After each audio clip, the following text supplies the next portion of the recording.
Pape Djibril muy le fait que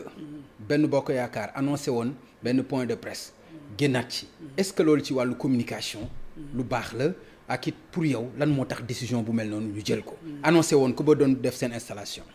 Bon li Abdoulaye wax loolu lay wax c'est-à-dire que nettali géntu jàmbur dina jafe waaye comme ni nga ko waxee du point de vue communication ak surtout contexte bi fii mu toll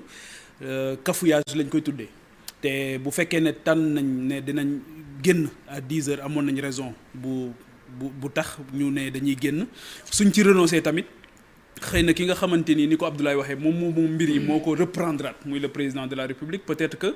comprendre luñu wala yëgoowuñu ak moom li nga xamante ni xëy na deret ju tàng wala soit surpris un peu par li nga xamante ni moom moo nekk di xew un peu partout au Sénégal moom moo waraloon ñu bëgg a def réaction boobu donc à la présidentielle boo fàttali ko bi ñuy agsi fi fekk na carte gi leeroon na xamoon nañ ne la tendance l'heure était favorable moo tax ñu de heure bi fekk na ñoom ñëpp ñu nekk ci QG bi ba pare donc pour vraiment ci question bi ak nu mu mën di demee c'est pas un bon signe. waaw le fait que ñu renoncer même pour seen militants yi même pour gëm ne mbir yi fii la waroon a jëm wala faa la waroon a jëm le seul fait que ñu renoncer ko dafa am ci foo xamante ni foofu nga koy dugal mooy que ne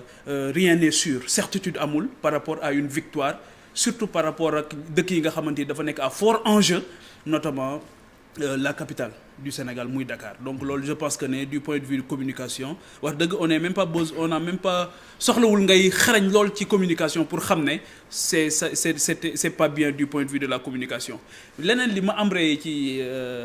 Pape Ngagne soo ma ko mayee mooy le président Macky Sall c'est un maanaam politique rek la xam